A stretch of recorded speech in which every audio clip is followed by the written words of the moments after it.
Good morning, truth seekers. How are you? Welcome back to my channel. I'm Christina with Born Again Happy.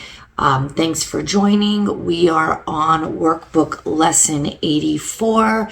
We are still in the review of A Course in Miracles workbook lessons, and let's go ahead and dive right in. Love created me like itself.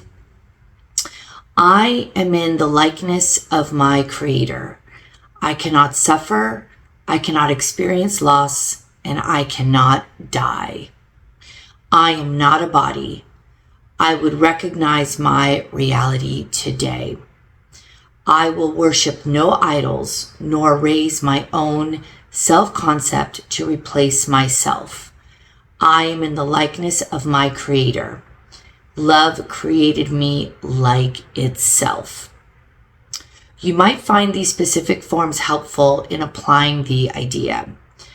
Let me not see an illusion of myself in this. As I look on this, let me remember my Creator. My Creator did not create this as I see it. This is really dissolving the idea of a body. When you are faced with a problem or crisis, to really kind of like meld into the energy of the Holy Spirit, you're almost kind of dissolving yourself. The body just kind of melts away.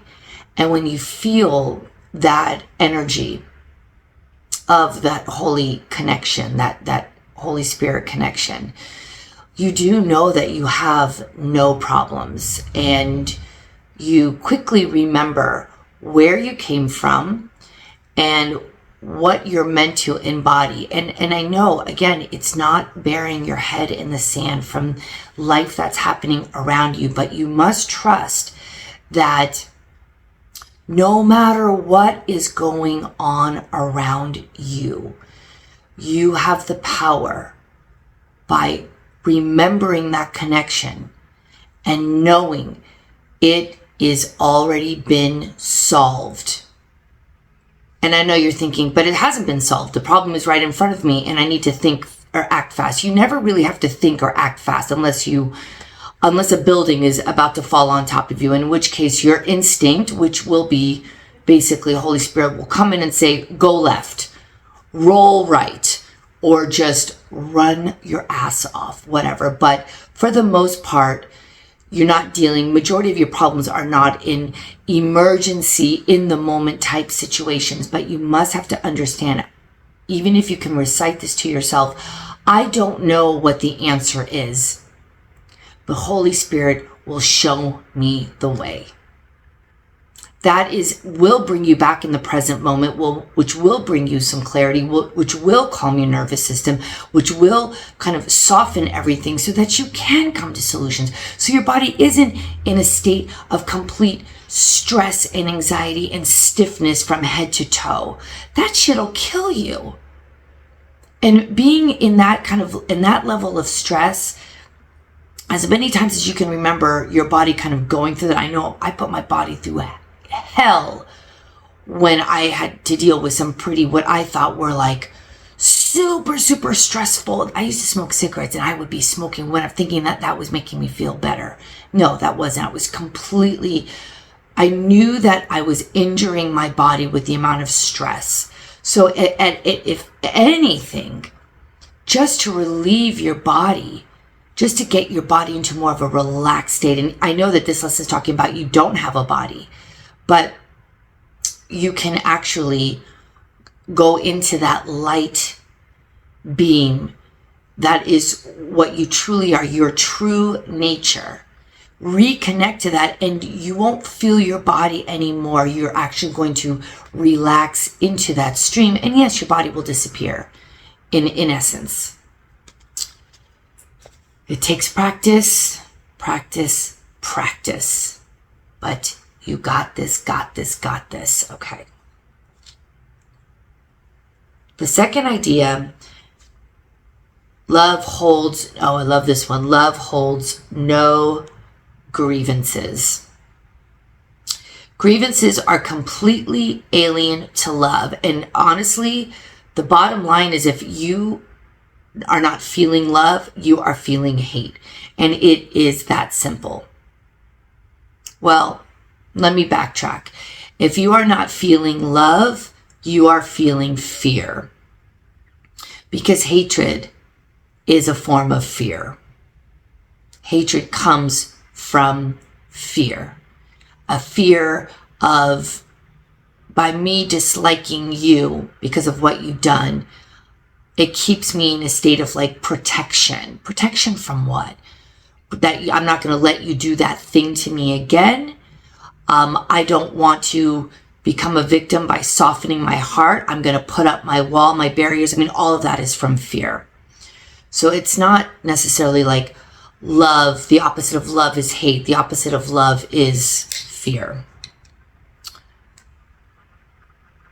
Grievances attack love and keep its light obscure. If I hold grievances, I am attacking love and therefore attacking myself. When we are all connected, we're almost like just mirror forms of each other.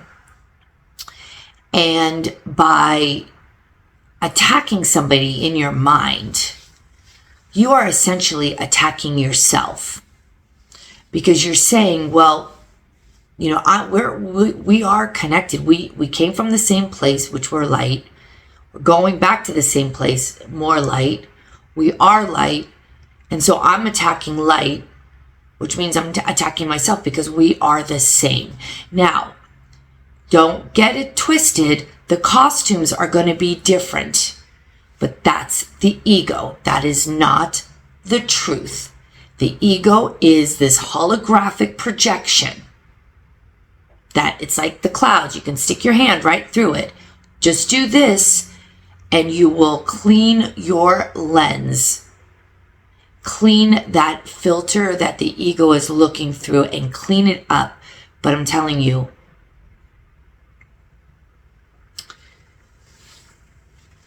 it is an attack on yourself when you attack another. And in fact, it's like a deflection. It's like, well, I want to shed light on their misaligned stuff. I want to shine light on their flaws, their downfalls, their I'm running out of words, but you get what I'm saying. And in a way, it's out of fear that you just don't want the spotlight on your own flaws, right? We know that it's the age-old deflection kind of maneuver. We get that. But it's true though. You know, when you completely become okay with everything that you are and everything you've done, that you'd be like, I maybe shouldn't have done that. Oh, I wish I could have done a redo, maybe change a little bit of that history, that story. I mean, when you can just become so okay with everything that you've done, everything that's happened to you, that is complete forgiveness. When you get to that space, you give grace like it's like free candy. You are just handing it out. You are giving every Tom, Dick, and Harry grace because you gave yourself grace. And you know you're not perfect. But when you can just say, I am not perfect, but I'm okay with that. So guess what? I gotta be okay with you not being perfect. And I know in this 3D reality, what you did to me just looks really not great.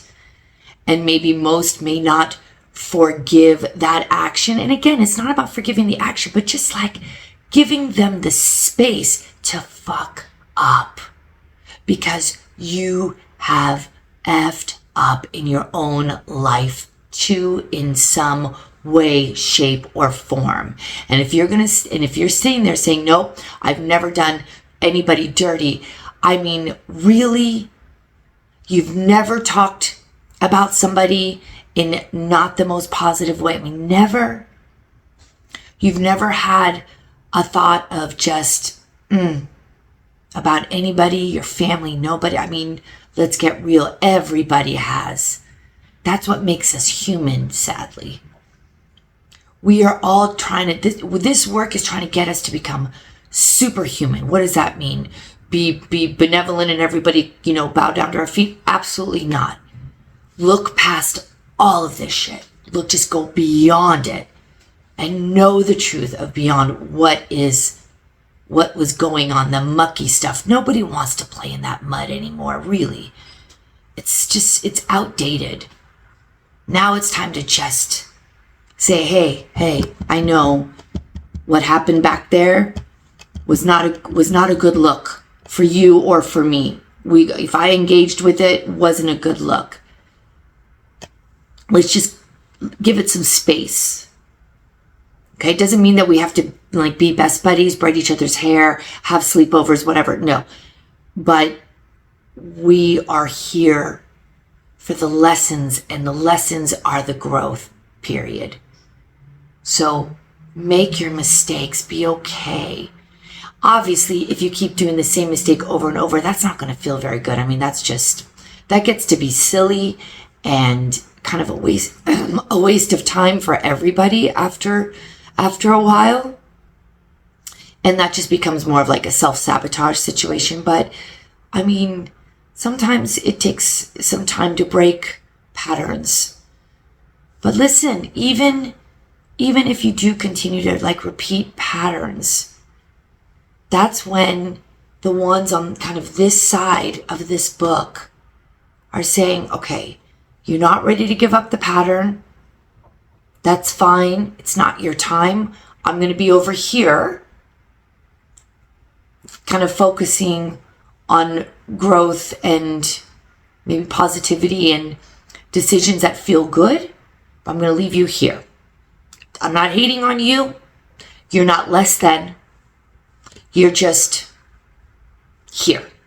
Not here, just here. Just a different timeline. That's all it is. Okay. If I hold grievances, I am attacking love and therefore attacking myself. Myself thus becomes alien to me. I am determined not to attack myself today so that I can remember who I am. These specific forms for applying this idea would be helpful. This is no justification for denying myself. I will not use this to attack love. Let this not tempt me to attack myself. Keep in mind, again, anytime you attack another, it is an attack on yourself. And when you heal, when you feel that up level in your spiritual development, or you feel a release of some sort, the anger around a certain subject matter is just kind of poof. Somebody or a group has healed with you. What is it called? The butterfly effect. Every move you make has a chain reaction vibrationally, right? You throw a pebble in the pond and you see the water just move, almost like a vibration.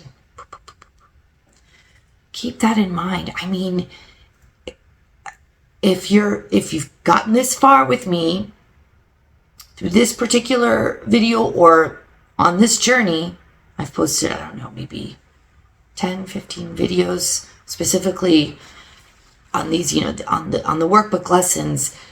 You're ready to let this go. You wouldn't be back here if you weren't ready. You're just I'm done. I want to stop holding everybody to the fire, or at least that individual, because it just doesn't feel good. It just doesn't feel good. All right. So lesson, I don't know, these review lessons, they're supposed to be kind of quick and just, no, they're not. Lesson 84. Love created me like itself.